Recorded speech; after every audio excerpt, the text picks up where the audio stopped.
हाय viewers, आज मैं आपको रविंद्रनाथ टैगोर द्वारा लिखा गया उपन्यास बहुरानी सुनाऊंगी। तो चलिए शुरू करते हैं ये उपन्यास। मंत्री ने कहा, महाराज, यह काम क्या अच्छा होगा? प्रताप आदित्य ने पूछा। कौन सा काम? मंत्री ने उत्तर दिया, कल आपने जो आदेश दिया था। प्रताप आदित्य ने विस्तार पूर्वक कहा, कल क्या आदेश दिया था? मंत्री ने कहा, अपने चाचा के संबंध में। प्रताप आदित्य ने और भी विरक्त होकर कहा, चाचा के संबंध में क्या? मंत्री बोले, महाराज ने आदेश दिया था कि वसंत राय जब यशोहर आते हुए मार्ग में मुलतली की सराय में ठहरे हों तब। प्रताप आदित्य ने भौहें सिकोड़कर कहा, तब क्या? हमेशा पूरी बात कहा करो। मंत्री ने कहा, तब दो पठान जाकर। प्रताप आदित्य ने कहा, हाँ फिर?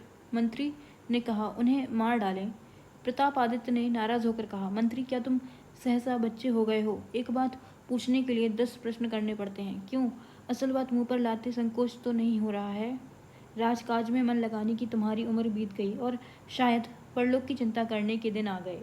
आश्चर्य है, अब तक तुमने कार्यभार से मुक्त होने के लिए प्रार्थना क्यों नहीं की? मंत्री ने कहा, महाराज, मेरी बात को अच्छी तरह समझ नहीं सके शायद। प्रताप आदित्य बोले, बहुत अच्छी तरह समझ गया हूँ, लेकिन एक बात पूछना चाहता हूँ। जिस काम को मैं कर सकता हूँ तुम उसे जबान पर नहीं ला सकते, क्यों? तुम्हें सोचना चाहिए था कि मैं जिस काम को करने जा रहा हूँ उसे करने में का कोई न कोई गंभीर कारण अवश्य होगा। मैंने उसके संबंध में उसे अधर्म, उचित अनुचित, सब कुछ अच्छी तरह सोच लिया है। मंत्री ने कहा, जी हाँ महाराज, मैं। प्रताप आदित्य ने कहा, चुप रहो, पहले मेरी पूरी बात सुन लो।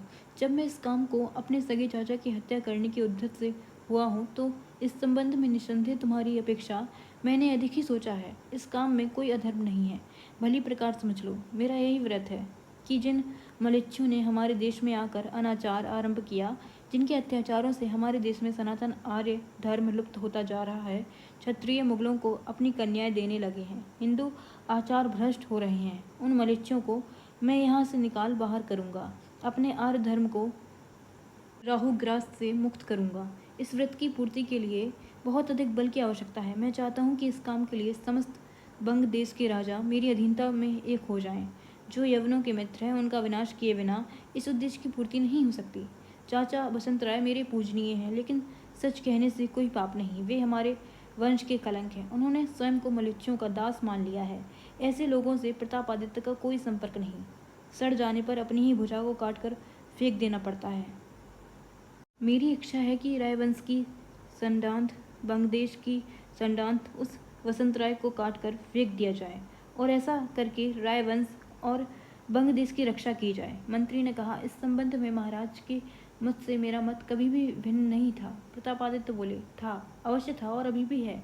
देखो मंत्री, जब तक हमारे मत के साथ तुम्हारा मत नहीं मिल जाता तुम उसे प्रकट करते रहो। यदि इतना साहस नहीं तो फिर यह पद तुम्हारे लिए नहीं। तुम सोचते हो कि अपने चाचा की हत्या करना सभी परिस्थितियों में पाप है। नहीं, मत कहो। मैं जानता हूँ कि तुम्हारे मन में ठीक यही बात है, लेकिन इसका भी उत्तर है। पिता की आज्ञा पाकर रघु ने अपनी माता का वध किया, तो क्या धर्म के अनुरोध पर मैं अपने चाचा की हत्या नहीं कर सकता? मंत्री ने कहा, मैं कह रहा था कि दिल्लीश्वर इस संवाद को सुनकर निश्चय ही रुष्ट होंगे। प्रताप आदित्य जल बन उठे। हाँ हाँ, रुष्ट होंगे। दिल्लीश्वर मेरे ईश्वर तो नहीं है। उनके रोष से थर थर काँप उठने वालों की कमी नहीं है। मान सिंह है, वीरबल हैं, हमारे वसंत राय हैं, और देख रहा हूँ कि तुम भी हो। लेकिन सबको तुम अपने जैसा मत समझो करो। मंत्री ने हंसकर कहा, जी महाराज, थोथे रोज से तो मैं भी नहीं डरता, पर उसके बाद यदि ढाल तलवार हो तब तो सोचना ही पड़ता है। दिल्लीश्वर के रोज का अर्थ 50,000 सैनिक। प्रताप आदित्य इस बात का समुचित उत्तर न दे पाने के कारण बोले, देखो मंत्री, दिल्लीश्वर का डर दिखाकर मुझे किसी कार्य से रोकने की कोशिश मत करो। इससे मैं बहुत अपमानित अनुभव करता हूँ। मंत्री ने कहा, प्रजा को मालूम होगा तो वह क्या कहेगी? प्रताप आदित्य ने कहा, पर मालूम होगा ही क्यों? मंत्री ने कहा, ऐसे काम अधिक समय तक छिपे नहीं रहते। इस संवाद के फैलते ही समस्त वंगदेश अपना विरोधी हो जाएगा।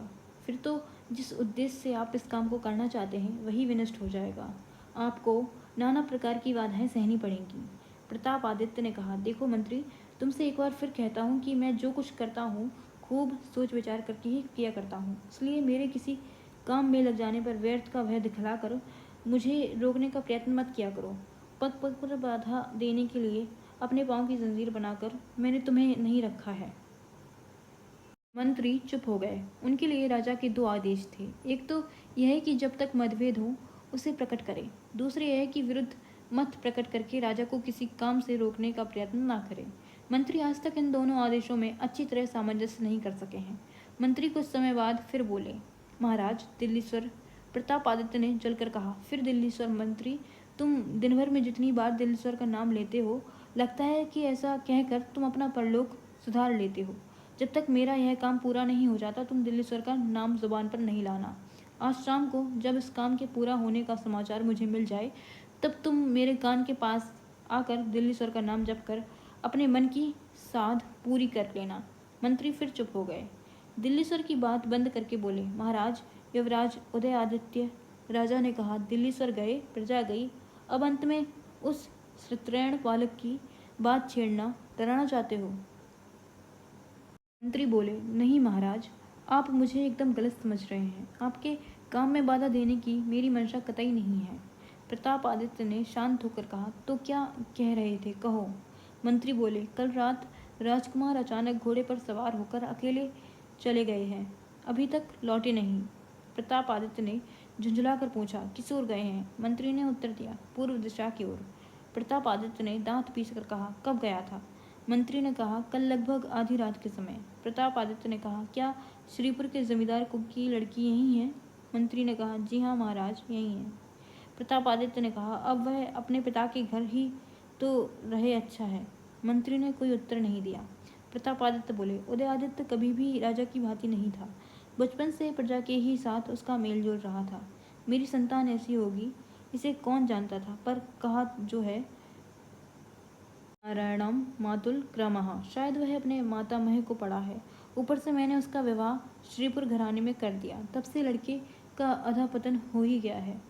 ईश्वर करे मेरा कनिष्ठ पुत्र योग हो, जिससे मुझे अंत समय में यदि अपने आरंभ किए हुए कार्य को पूरा न कर सकूं तो पछताना ना पड़े। तो क्या वह अभी तक लौटकर नहीं आया? मंत्री ने कहा, नहीं महाराज। प्रतापादित्य ने भूमि पर पांव पटक कर कहा, कोई प्रहरी उसके साथ क्यों नहीं गया? एक जाने को तैयार था पर उन्होंने उसे रोक दिया।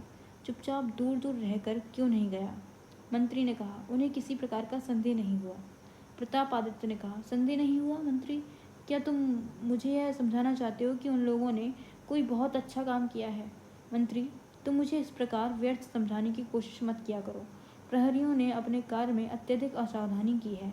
उस समय द्वार पर कौन थे? सभी को बुलाओ। इस घटना के कारण यदि मेरी कोई इच्छा विफल हुई तो मैं सबका नाश कर डालूंगा। मेरे पास तुम यह प्रमाणित करने के लिए आए हो कि इस कार्य के लिए कोई उत्तरदायी नहीं, तो फिर इसके लिए तुम ही उत्तरदायी हो। प्रतापादित्य ने प्रहरियों को बुलावा भेजा। कुछ देर गंभीर रहने के बाद उन्होंने पूछा, दिल्लीश्वर के बारे में तुम क्या कह रहे थे? मंत्री ने कहा, सुना है आपके विरुद्ध दिल्लीश्वर से शिकायत की गई है। प्रतापादित्य ने कहा, किसने की है? युवराज उदयादित्य ने तो नहीं। मंत्री ने कहा, जी नहीं महाराज, ऐसा बात नहीं है। शिकायत किसने की इसका अभी तक पता नहीं चला। प्रतापादित्य ने कहा, जिसने भी की हो तुम्हें उसकी चिंता करने की आवश्यकता नहीं। मैं स्वयं ही दिल्लीश्वर के बारे में सोच रहा हूँ और उन्हें दंड देने का उद्योग कर रहा हूँ। वे पठान अभी तक नहीं लौटे, उदयादित्य अभी तक नहीं आया। प्रहरियों को शीघ्र बुलाओ। निर्जन पथ पर विद्युत वेग से युवराज घोड़ा दौड़ाए जा रहे हैं। अंधेरी रात है पर मार्ग लंबा है, सीधा और प्रशस्त होने के कारण किसी प्रकार की भय की आशंका नहीं है। थके हुए घोड़े के नथुने तेज सांस के कारण फूले हुए हैं, मुंह से फेन गिर रहा है। पिछले दोनों पांवों के लगातार रगड़े जाने के कारण एक प्रकार की सुनाई दे रहा है। सारा शरीर पसीने से सराबोर हो रहा है। गर्मी तेज है, हवा का नाम नहीं और अभी काफ़ी रास्ता पार करने को पड़ा है। बहुत पानी भरा हुआ है। चटियल मैदान पार करके युवराज अंत में एक कच्चे रास्ते पर आ पहुंचे। घोड़े को उन्होंने फिर तेजी से दौड़ाया।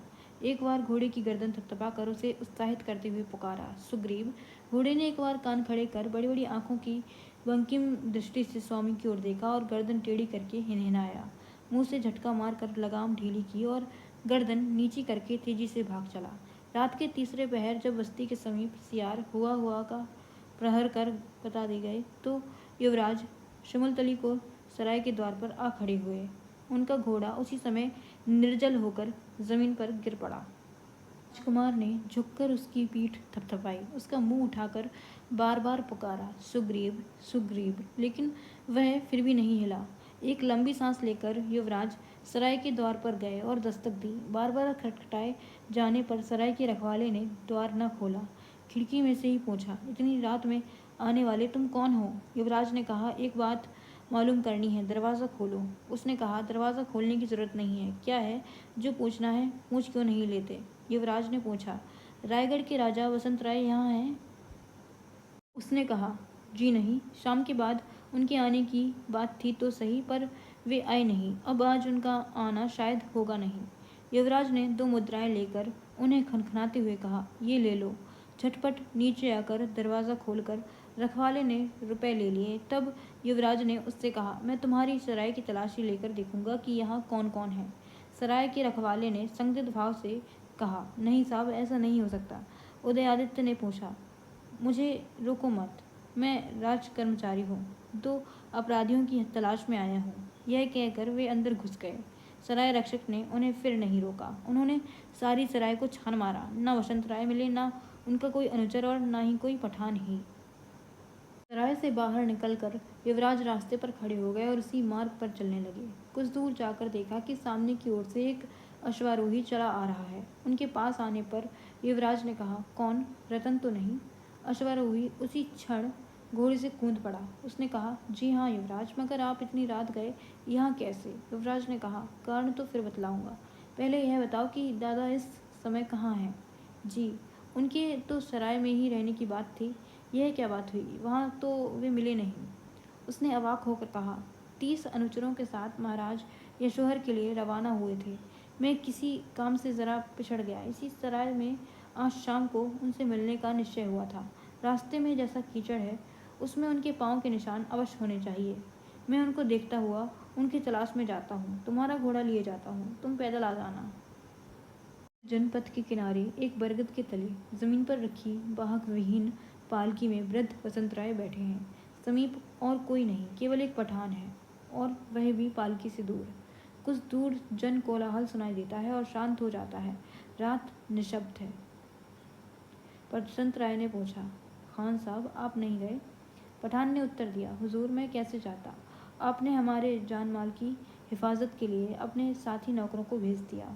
आपको यहाँ रात में इस रास्ते के किनारे और बगैर हिफाजत के छोड़ जाऊँ, इतना बड़ा नमक हराम हुजूर मुझे ना समझें। देर तक सोचने विचारने के बाद पालकी के अंदर से अपना गंजा सिर बाहर निकालकर उन्होंने कहा, खान साहब आप बहुत अच्छे आदमी हैं। खान साहब ने तपाक से सलाम किया। अपने संबंध में वसंत राय की सम्मति से वे पूर्णतः संतुष्ट और सहमत थे। वसंत राय ने मशाल के उजाले से उनका चेहरा देखकर कहा, आप किसी बड़े खानदान के मालूम होते हैं। पठान ने दोबारा सलाम बजाकर कहा, कितने ताज्जुब की बात है हुजूर, का अंदाज़ा दुरुस्त है। वसंत राय ने पूछा, आजकल आप क्या काम करते हैं? पठान ने लंबी सांस लेकर कहा, हुजूर अभी गर्दिश के मारे हैं, खेती बाड़ी करके किसी तरह गुजर बसर कर लेते हैं। हमारे शायर ने कहा है, ए मुकद्दर, तूने जिस घास को घास की शक्ल में बनाया, इसमें तो तेरी बेरहमी मालूम नहीं होती, मगर तूने जिस बरगद को बरगद की शक्ल में बनाकर आखिर में उसे घास के साथ सुला दिया, इससे अंदाज लगाता हूँ कि तू संगदिल है। वसंत राय ने अत्यंत उल्लासित होकर दाद दी, वाह वाह, कवि ने क्या खूब बात कही है। खान साहब आप यह शेर मुझे लिखवा दीजिएगा। वसंत राय ने सोचा, ओह, किसी दिन तो बड़ा आदमी था, आज उसकी यह दुरवस्था। चपला लक्ष्मी का यह कितना बड़ा अत्याचार है। वे कुछ व्यथित हो उठे और पठान से बोले, आपका डील डॉल अब भी इतना अच्छा और काठी ऐसी मजबूत है कि बड़ी आसानी से फौज में भर्ती हो सकते हैं। पठान ने फौरन उत्तर दिया, क्यों नहीं हुजूर, यह तो हमारा पेशा ही है। इस गुलाम के वालिद और वालिद के वालिद, यहाँ तक कि परदादा और लकड़दादा सब के सब तलवार हाथ में लिए हुए ही मरे। इस बंदे को भी यही आरजू है। हमारे शायर ने कहा है कि वसंत ने हंसते हुए उसकी बात काट कर कहा, कवि ने जो भी कहा हो, मगर खान साहब अगर आप मेरे यहाँ नौकरी करना कबूल कर लें तो हो सकता है कि तलवार हाथ में लिए हुए मरने की आपकी साध पूरी हो जाए, लेकिन इतना ज़रूर है कि उस तलवार को मैन से बाहर निकालने की नौबत कभी नहीं आए। मैं बूढ़ा हो गया हूँ, प्रजा भी खूब सुखी है। भगवान से यही मनाया करता हूँ कि अब लड़ने भिड़ने की जरूरत ना पड़े। तलवार छोड़े, ज़माना बीत गया है। अब तलवार के बदले इसने मेरा हाथ थाम लिया है। वसंत राय ने यह कहकर सदा साथ रहने वाले सितार के दो एक तारों पर उंगली चलाकर एक मधुर झनकार पैदा कर दी। पठान ने आंखें मूंद कर और सिर हिलाकर, आहा हुजूर बिल्कुल दुरुस्त फरमाते हैं। शायर ने भी यही कहा है, तलवार से दुश्मन को फतेह किया जा सकता है, मगर संगीत से दुश्मन को भी दोस्त बनाया जा सकता है। वसंत राय झूमकर बोले, वाह खान साहब, क्या बात कही है आपने। संगीत से शत्रु को भी मित्र बनाया जा सकता है। बहुत खूब। तलवार इतनी भयंकर वस्तु है, लेकिन फिर भी उससे शत्रु की शत्रुता का नाश नहीं किया जा सकता। कहा भी कैसे किया जाए कि नाश होता है। रोगी को मार कर रोग मिटाना भी क्या रोगी की चिकित्सा है। परंतु संगीत ऐसी मधुर वस्तु है कि वह शत्रु का विनाश किए बिना ही शत्रुता को नष्ट कर देती है। यह क्या साधारण कवित्व है, इसकी जितनी दाद दी जाए कम है। वृद्ध वसंत राय इतने उत्साहित हो उठे कि पालकी से बाहर पाँव निकाल कर बैठ गए और कहा, आप एक बार रायगढ़ आइए, मैं यशोहर से लौटकर आपकी भलाई के लिए यथासाध्य प्रयत्न करूँगा। पठान ने खुश होकर सिर झुकाते हुए सलाम बजाकर कहा, हुजूर चाहे तो क्या नहीं कर सकते। कुछ देर बाद पठान ने सम्मानित स्वर में धीरे से पूछा, हुजूर को सितार बजाना आता है। वसंत राय ने कहा, हाँ, और उसी समय सितार उठा लिया और उंगली में मिजराब फंसाकर विहाग राग को आलाप बजाने लगे। पठान बीच बीच में सिर हिलाकर कह उठता, वाह वाह राय साहब, शानदार, बहुत खूब। एक कद्रदान को पाकर वसंत राय का कलाकार इतना उल्लासित हो उठा कि उनके लिए पालकी के अंदर बैठे रहना असंभव हो गया। वे उठकर पालकी से बाहर आ गए और खड़े खड़े झूमकर सितार बजाने लगे। वे वधोचित गंभीरता, मान मर्यादा, अपना पराया सब कुछ भूल गए और अंत में बजाते बजाते गाने लगे, कैसे काटोगी रैन पिया बिना। रुकने पर पठान ने कहा, क्या आवाज़ पाई है हुजूर ने। वसंत राय बोले, ऐसा प्रतीत होता है कि निस्तब्ध रात्रि में और खुले मैदान में सभी की आवाज़ मीठी लगती है। गले की साधना तो बहुत की है, पर मेरी आवाज़ की प्रशंसा तो शायद ही किसी ने की हो। जिस प्रकार विधाता ने जितने रोग दिए हैं उनकी कोई ना कोई दवा भी दी है, उसी प्रकार जितने गले दिए हैं उनके कोई ना कोई श्रोता भी दिए हैं। मेरे गले के भी दो प्रशंसक हैं, नहीं तो खान साहब मैंने इस गले की दुकान को कभी का बंद कर दिया होता। वे दोनों अनाड़ी खरीदार हैं, माल के पार ही नहीं, इसलिए उनमें वाह वाह मिलती है। कई महीनों से उन दोनों को देखा नहीं, गाना बजाना भी बंद है, इसलिए उनके पास दौड़ा जा रहा हूँ। जी भरकर गाना सुनाकर मन का बोझ हल्का करके तब घर लौटूंगा। पठान ने मन ही मन कहा, तुम्हारी एक शर्त तो पूरी हुई, गाना सुना चुके, अब मन का बोझ क्या मैं ही उतार दूँ। तौबा तौबा, क्या ऐसा काम भी करना चाहिए। काफिर को मार कर सवाब तो ज़रूर मिलता है, मगर वह सवाब इतना हासिल कर चुका है कि क़यामत के दिन कैफियत देने के लिए अब और फिक्र करने की ज़रूरत नहीं रही। इस दुनिया के बेढंगेपन को देखते हुए वाजिब तो यही लगता है कि इस काफिर को मारने के बदले इससे कोई काम निकालूं, और यह कोई मुश्किल नहीं जान पड़ता।